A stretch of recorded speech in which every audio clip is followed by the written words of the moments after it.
Bem-vindo ao canal escatológico. Quer dizer que o diabo é tão poderoso que retirou de nós cristãos, pelo menos de alguns, o poder de se alegrar com a vida. O diabo é tão poderoso que retirou de nós, ou pelo menos de alguns, a capacidade de ver o atuar e o agir de Deus em coisas que Ele mesmo afirmou que nos pertencem? Quando estive na Disney, eu vi muitos arco-íris, mas não aqueles feitos pela mão do homem, mas pela de Deus. Em muitas ocasiões, pude vê-los quando estávamos entrando e também saindo de diversos lugares. Quando chegávamos em Porto Rico, pelo mar, vimos um arco-íris muito lindo. Nessas ocasiões, eu lembrava da passagem de Gênesis 9, 12 a 13, que diz bem assim: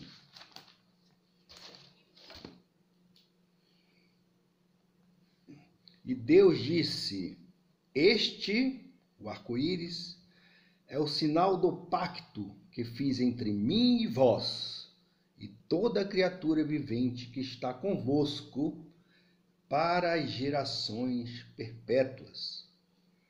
Eu ponho o meu arco na nuvem, e isto será por sinal do pacto entre mim e a terra. E acontecerá, quando eu trouxer uma nuvem sobre a terra, que o arco será visto na nuvem. E eu lembrarei do meu pacto que está entre mim e vós, e toda criatura vivente de toda a carne, e as águas não mais se tornarão um dilúvio para destruir toda a carne. E o arco estará na nuvem, e eu olharei para ele. Deus falando, e eu olharei para ele, para que eu me lembre do pacto eterno entre Deus e toda criatura vivente de toda a carne que está sobre a terra. Então, eu me lembrava dessa passagem, né? Que Deus estava ali, olhando para aquele arco e também olhando para nós, olhando por nós. Então, nessas ocasiões, eu lembrava dessa passagem, que afirma que o arco-íris é o sinal do pacto que Deus fez com Noé e sua descendência, e toda criatura vivente para gerações perpétuas. É muito tempo, né? Então que nós fazíamos quando víamos, né, esses arco-íris, nós nos alegrávamos. Foi aí que um irmão, ao ver algumas fotos do Epcot Center, nela observou alguns arco-íris feitos por mãos humanas. E, diante disso, ele perguntou se o Epcot Center tinha se tornado um reduto LGBT. Respondi que não sabia, mas agora, depois de meditar sobre o assunto, eu concluí que alguns de nós capitularam, se entregaram e simplesmente aceitaram a narrativa imposta de que os símbolos bíblicos não pertencem mais a Deus. Alguns já entregaram este mundo e todas as suas criaturas nas mãos do diabo. O diabo é tão poderoso que ele simplesmente esvaziou todos os símbolos bíblicos de seus significados originais e se apropriou deles. Fato esse, infelizmente, terminantemente reconhecido por alguns, senão muitos cristãos. Para eles, o diabo é tão poderoso que é capaz de se apropriar dos símbolos divinos. A cor vermelha pertence aos comunistas, servos do diabo? A foice é símbolo comunista, assim como o martelo. A cor vermelha, na verdade, pelo menos para mim, representa o sangue do Senhor Jesus, derramado em nosso favor. A foice é, na verdade, um símbolo da colheita de Deus sobre a terra, e o martelo é símbolo da regência de Deus sobre as nações. Mas os ímpios, os comunistas, os satanistas, eles se apropriaram. E os crentes simplesmente concordaram com esse roubo. Concordaram. Simplesmente eles veem aquilo que pode proporcionar alegria como coisa do diabo. Aquilo que pode proporcionar beleza como coisa do diabo. Um arco-íris agora é um símbolo que não é de Deus. Não diz respeito ao pacto entre Deus e o seu povo. Então, quando estávamos ali, eu vi esses arco-íris, eu simplesmente concluí que, filho, Deus me disse, filho, eu desejo vocês aqui para verem toda a beleza das coisas que eu fiz, para vocês verem a criatividade do ser humano que eu criei, que você está entre eles. Se alegre, filho. Se alegre com as coisas belas, bonitas. E se alegre porque eu cuido de vocês. Em qualquer lugar, na terra, no ar e no mar. Se alegre, filho. Então, a foice, o símbolo da colheita de Deus sobre a terra, e o martelo é o símbolo da regência de Deus sobre as nações. Vamos ler aqui em Salmo 2:9. Martelo não é comunismo, não. É regência de Deus. Os reis da terra se posicionam e os governantes tomam conselhos contra o Senhor. E fala assim: pede-me, eu te darei os pagãos por tua herança e as partes extremas da terra por tua possessão. Tu os quebrarás com uma vara de ferro. Tu os arrebentarás em pedaços, como um vaso de oleiro. Aqui a tradução pode ser também um martelo, algo duro, que bate e que despedaça os ímpios. Salmo 35 também, 35:3. Saca também a lança e impede o caminho contra aqueles que me perseguem. Diz para minha alma, eu sou a tua salvação. Pleiteia a minha causa ao Senhor com aqueles que lutam comigo. Luta contra aqueles que lutam contra mim. Toma o escudo e o broquel e levanta-te para o meu socorro. Saca também a lança e impede o caminho contra aqueles que me perseguem. Diz para minha alma, eu sou a tua salvação. O diabo parece ser tão poderoso que até mesmo as trevas agora pertencem a ele. Talvez por causa dos filmes de terror que povoam o nosso imaginário. Então, o demônio, ele domina as trevas e ele também é aquele poderoso portador da luz. Mas essa ideia vai contra a palavra de Deus.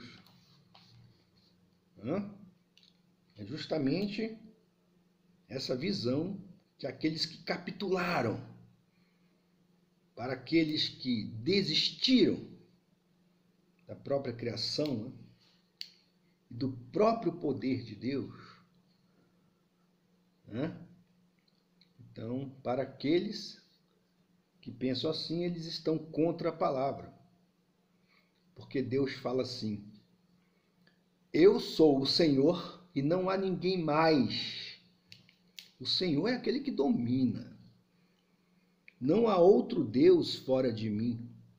Eu te cinjo, embora tu não me tenhas conhecido, para que eles possam saber desde o nascer do sol e desde o oeste que não há outro fora de mim. Eu sou o Senhor e não há outro. E agora vem o versículo chave. Versículo chave que coloca por terra esses que advogam que as trevas pertencem ao demônio e que o portador da luz é o demônio. Deus fala assim: eu formo a luz e crio escuridão. Eu faço paz e crio mal. Eu, o Senhor, faço todas estas coisas. Então Deus diz: eu faço a paz e crio o mal. Eu, o Senhor, faço todas essas coisas. Para alguns, Deus não consegue resgatar e proteger o seu povo, enviar anjos e também guiar os seus servos para onde ele assim desejar levá-los. Então, se você está em algum lugar, meu amigo, seja onde quer que você esteja agora neste momento, este é o local onde Deus quer que você esteja. Deus te levou aí. Deus te levou aí. Deus o colocou aí neste local. Se você não tem essa capacidade, ou não tem a capacidade de reconhecer isso, você está pecando, porque você está indo contra a soberania de Deus para com sua vida. Olha os pássaros cantando aí, concordando, é isso mesmo. Então, para alguns, Deus é incapaz de guardar as suas ovelhas onde quer que elas estejam e onde quer que estas se encontrem. Para esses crentes, Deus, na prática, é prisioneiro do diabo. Deus e a criação estão completamente submetidas, portanto, à vontade do inimigo. Então, nós vemos aí esse tipo de atitude no apóstolo Pedro. Vejam só aqui em João.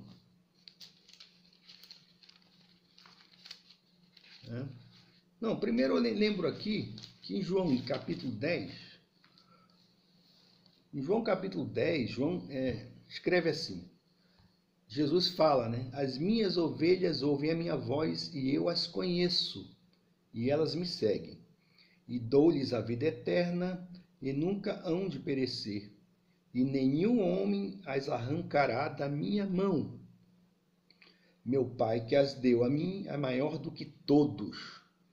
E nenhum homem pode arrancá-las da mão de meu Pai. Então, isso aqui denota o uso de força, esse arrancará. E o comentário contrasta com a figura do mercenário, que aparece nos versículos 12 a 13 desse capítulo. Depois você pode ler lá. Que abandona o rebanho na hora do perigo. E faz lembrar algumas afirmações do Antigo Testamento que assinalam a impossibilidade de alguém se livrar da mão do Senhor. Isaías 43, 13. Está lá em Isaías 43, 13. Sim, antes que o dia existisse, eu sou, e não há ninguém que possa livrar da minha mão. Eu irei operar, e quem o impedirá? Então, Deus é soberano, ele guarda as suas ovelhas. Esses cristãos, entretanto, que têm um Deus diminuto, eles são como Pedro, quando estava na carne, ao perguntar para o Senhor Jesus a respeito do destino do apóstolo João.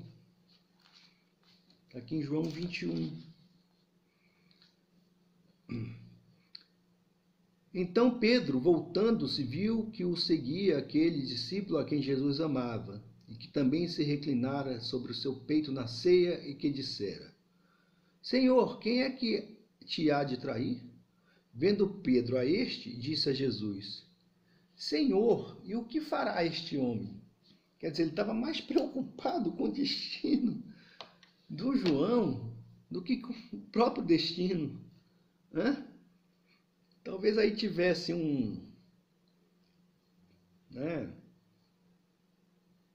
talvez alguma coisa assim, estivesse preocupado com o João, que era novinho. Ou então me parece aqui mais algo assim, que ele estava desejando prescrutar a vontade de Deus com relação ao próximo.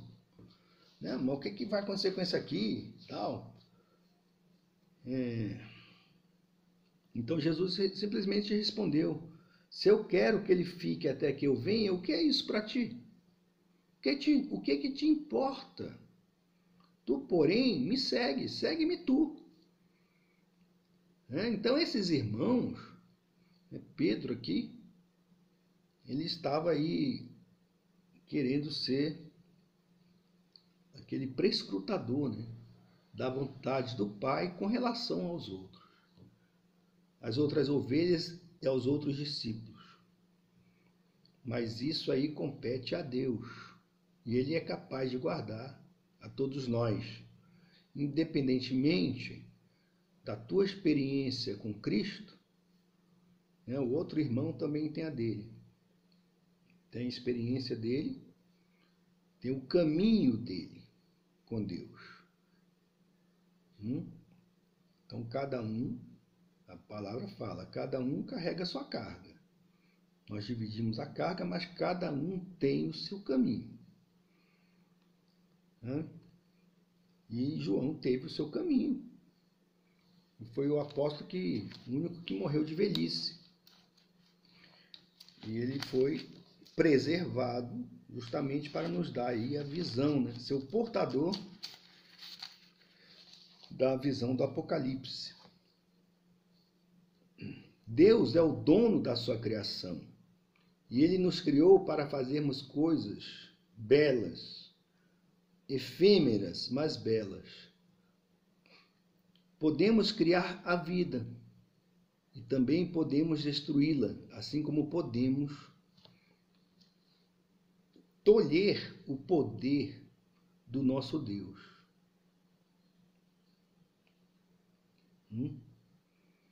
E também renunciarmos às legítimas alegrias que Deus permite, o apreciar as belezas que Ele criou da terra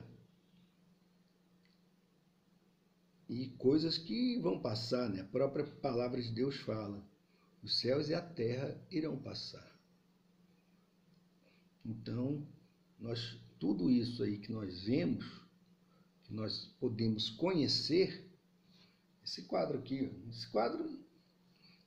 mas sabemos que tem obras magníficas aí, do Leonardo da Vinci. Eu posso pegar um avião, vou lá para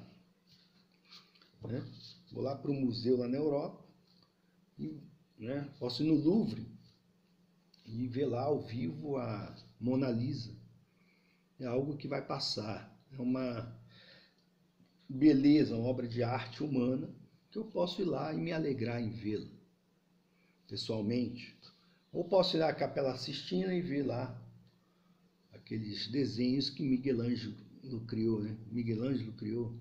Ou posso também só vê-los em algum livro, e apreciar isso aí também.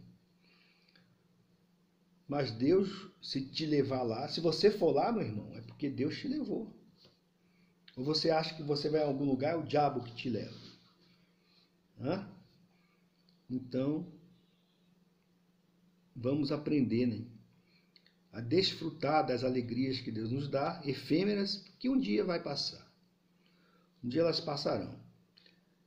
E, pois mesmo que caídos, o ser humano ainda possui dentro de si o alento de ter sido feito à imagem e semelhança de Deus. Então é isso.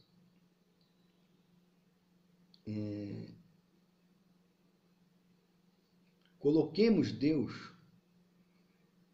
como Deus Todo-Poderoso, que controla a tudo e a todos, todos os eventos da sua vida, da criatura perdida e da vida do pecador salvo, porque Deus é tudo em todos.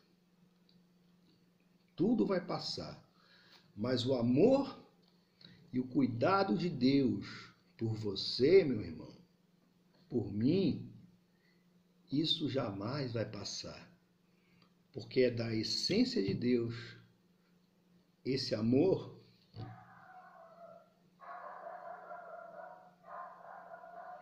que se traduz no cuidado perfeito dele por nós. Carpe diem, fica a dica.